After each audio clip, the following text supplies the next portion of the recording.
गौतम बुद्ध और उनके शिष्य एक गांव से दूर एक बड़े नगर की ओर जा रहे थे। रास्ते में बहुत गर्मी थी और रास्ता भी लंबा था। देर से चलने के कारण सभी को बहुत प्यास लग रही थी। थोड़ी दूर पर एक बड़े बरगद के वृक्ष की एक घनी छांव थी। सभी वहां जाकर विश्राम करने लगे। बुद्ध अपने शिष्यों के साथ वृक्ष की छांव में बैठ गए।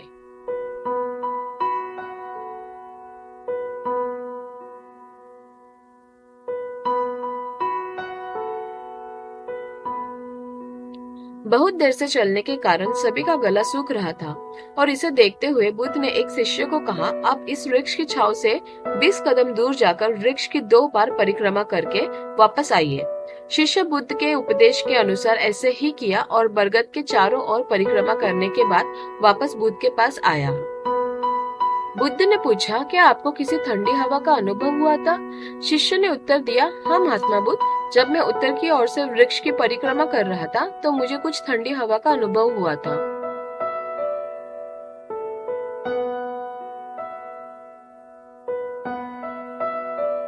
बुद्ध ने उसे देखा और मुस्कुराए और फिर बताया, यही सत्य है। जब तुम वृक्ष की परिक्रमा कर रहे थे तो वृक्ष की छांव ने तुम्हारी तपस्या को स्वीकार किया और तुम्हें ठंडी हवा का अनुभव हुआ। इससे हमें यह सीखना चाहिए कि कभी कभी छोटी छोटी तपस्या हमें बड़ी परिणामों तक पहुंचा सकती है। शिष्य ने महात्मा बुद्ध के वचन सुनकर तत्काल ही उसी दिशा में चलना शुरू किया और थोड़ी दूर पर एक तालाब खोज लिया। उस तालाब से सभी के लिए पानी लाने का आदेश बुद्ध ने दिया।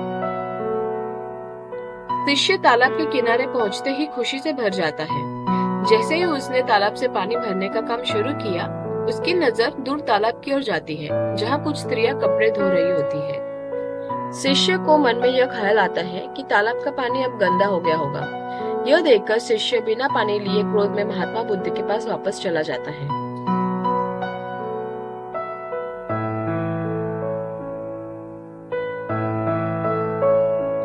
शिष्य बहुत निराशा भाव से महात्मा बुद्ध को सब बात बताता है। सभी शिष्य भी महात्मा बुद्ध की बात सुनकर शांत होने के लिए कहते हैं और कहते हैं कि हमें तुरंत यहाँ से निकलना चाहिए और किसी दूसरी जगह पानी की खोज करनी चाहिए, वरना प्यास के मारे जान निकल जाएगी। इसके बाद महात्मा बुद्ध सभी को शांत होने के लिए कहते हैं और बोलते हैं कि धीरज रखो, कुछ देर यही बैठो, उचित समय आने तक संयम बनाए रखो। सभी शिष्य महात्मा बुद्ध की बात सुनकर शांत हो जाते हैं और वहीं बैठ जाते हैं।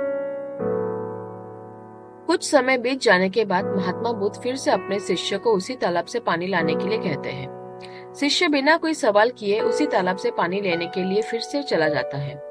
तालाब का हालत देख शिष्य को यकीन ही नहीं होता। तालाब का पानी पूरी तरह से साफ होता है। शिष्य बहुत खुश होता है और पानी भरकर महात्मा बुद्ध के पास जाता है। सभी पानी पीकर अपनी प्यास बुझाते हैं।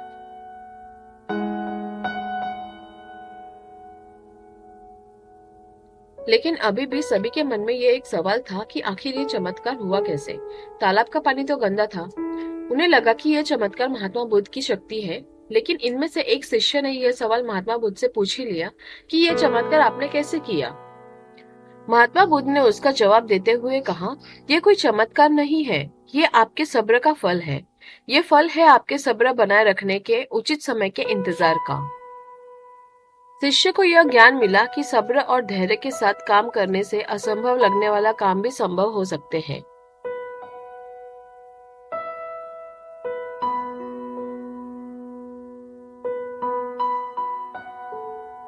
जितनी देर हम सब लोगों ने सब्र किया, उतनी देर तक तालाब के पानी के ऊपर तैर रहे सभी गंदे तत्व और मिट्टी तालाब के पानी के नीचे बैठ रहे थे।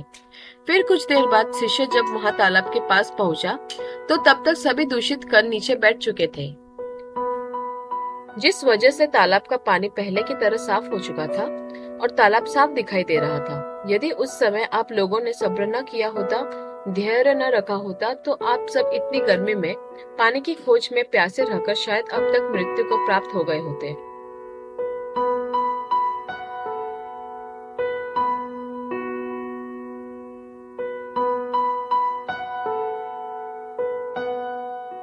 फिर इतना बोलने के बाद महात्मा बुद्ध शिष्यों को एक सीख देते हुए कहते हैं कि जैसी स्थिति हम लोगों के समक्ष आज आई है, वैसी ही स्थिति और मुश्किल दौर जीवन के हर मोड़ पर आएगा।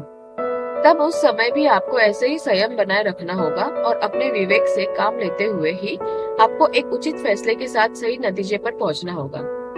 हर मुश्किल दौर में सब्र रखते हुए ऐसे ही शांत मन से ही कोई फैसला लेना चाहिए जिससे आपका और दूसरे के लिए अच्छा हो, क्योंकि ऐसी स्थितियों में लोग अक्सर गुस्से में आकर अपना सब्र खो देते हैं और गुस्से तथा जल्दबाजी में गलत काम और फैसला कर बैठते हैं।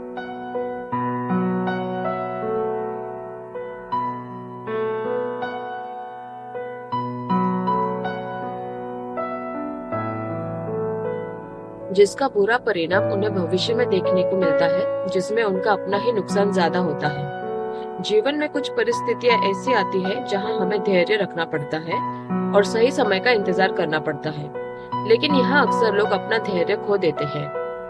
हमारे द्वारा लिया गया आज का फैसला हमारे आने वाले कल की खुशी और दुख को निश्चित करता है। यह कहानी से हमें अपने जीवन में बहुत कुछ सीखने को मिलता है। हमें अपने जीवन की उन अनमोल बातों और ज्ञान का बोध होता है जो हमें हमारे जीवन में बहुत काम आती है।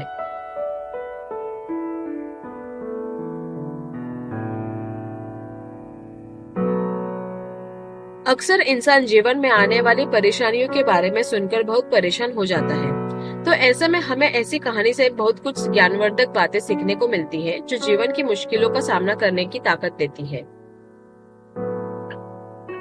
यह कहानी हमें एक सकारात्मक ऊर्जा का संचार करती है जो मन में बनने वाली नकारात्मक ऊर्जा को खत्म कर इंसान को सही राह की तरफ अग्रसर करती है। प्लीज हमारे इस चैनल को लाइक, शेयर और सब्सक्राइब जरूर कीजिए। आपका दिन मंगलमय हो।